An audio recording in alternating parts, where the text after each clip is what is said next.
So today I'm going to focus on ordinary people, which is a beautiful focus because actually that's what everything's all about, isn't it?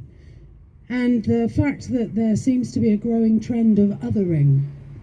Othering, for those of you that don't know, is to treat a person or a group as intrinsically different from and alien to oneself.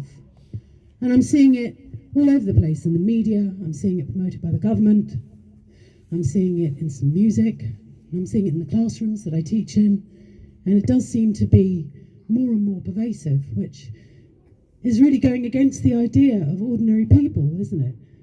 And what's really scary is that it's ordinary people othering other ordinary people that gets us into this sticky situation, to put it mildly. And it comes from a place of fear. None of us behave properly when we're frightened. And there's all this fear that we should be feeling. I mean, it's been an awful few years. And there's all sorts of lies that are being spread that we know they're lies. So of course we mistrust the media. Of course we mistrust the government. We're being lied to. And that creates this environment that means that ordinary people can be convinced that the solution to the problem, the way to make their fears go away, is for them to focus on an enemy. But that enemy isn't real. That enemy is just other ordinary people. So ordinary people start treating other ordinary people as though they are the enemy, and they're targeting them. But I believe there's no group that's chosen or cursed except but by the choice of ordinary people.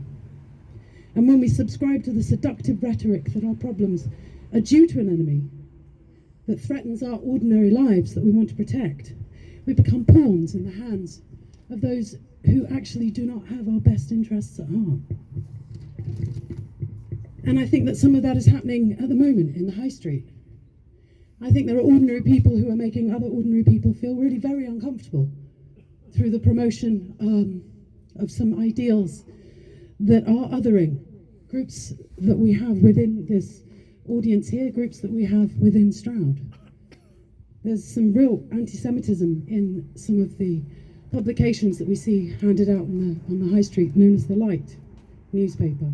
And I know it's ordinary people handing this newspaper out, and I know that they are not intrinsically bad people. They are our neighbours and our friends, and they're still handing out this newspaper.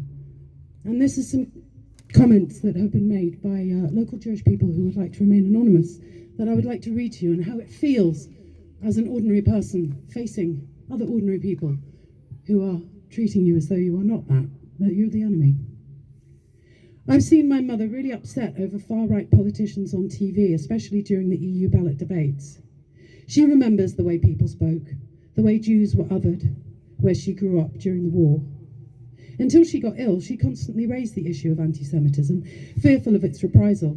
I've had constant concerns she would see the light and read how it lifts up the voices of anti-Semites and those who spread untruths about marginalised groups. It would be detrimental to her frail health.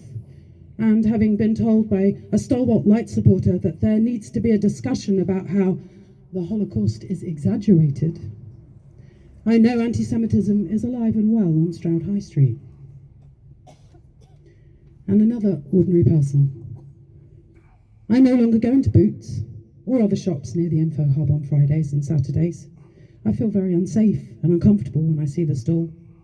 I was appalled to be told the protocols of the Elders of Zion was true.